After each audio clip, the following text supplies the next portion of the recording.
قبل أن يصبح أحد أخطر الأجنحة في العالم، كان فينيسيوس جونيور مجرد طفل برازيلي يركض خلف حلم كبير. لكن ما الذي جعل ريال مدريد يراهن على هذا اللاعب تحديدا؟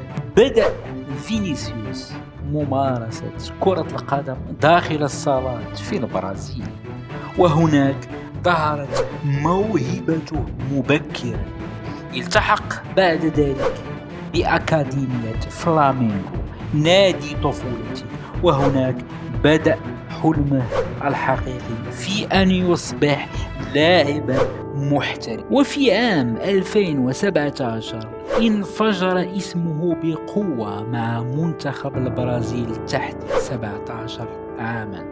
تألق بشكل لافت وساهم في تتويج البرازيل ببطولة أمريكا الجنوبية تحت 17 عام، وأنهى البطولة كأحد أبرز نجومها.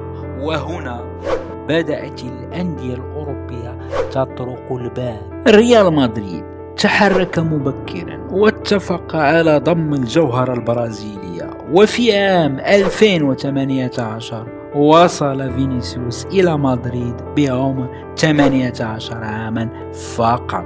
وبعد أشهر قليلة جاءت لحظة الحلم بالنسبة له، ظهوره الأول مع الفريق الأول أمام أتلتيكو مدريد. لكن ماذا رأى ريال مدريد فيه؟ السرعة كانت أول سلاح، ثم جاءت المراوغة والقدرة على تجاوز المدافعين في المساحات الضيقة. كان فينيسيوس مختلفا، سريعا جريئا، ولا يخشى مواجهة المدافعين واحدا ضد واحد، وهذا ما كان يبحث عنه ريال مدريد آنذاك. البداية لم تكن أبدا سهلة، الموهبة وحدها لم تكن كافية. تعرض فينيسيوس للانتقادات وواجه الشكوك حول قدرته على إنهاء الهجمات واتخاذ القرار الصحيح في الوقت المناسب. الكثيرون تساءلوا: هل يستطيع هذا اللاعب أن يصبح نجما حقيقيا في ريال مدريد؟ لكن فينيسيوس لم يستسلم، واصل العمل والتطور حتى أصبح أكثر حسما، أكثر تأثيرا كذلك في المباريات الكبيرة. واللحظة التي غيرت صورته بالكامل كانت في نهائي دوري أبطال أوروبا 2022. مرحلة الصعود والنزول في مسيرة أي لاعب لن تنتهي، لأن هذه اللعبة لها أهمية كبرى من الناحية النفسية.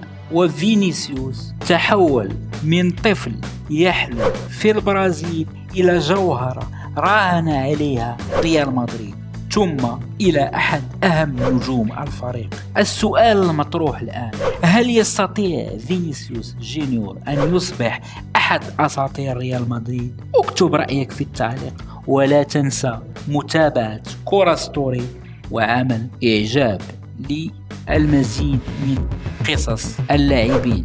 ولا تنسى دائما كرة القدم ليست مجرد 90 دقيقة، بل هي قصة. سلام.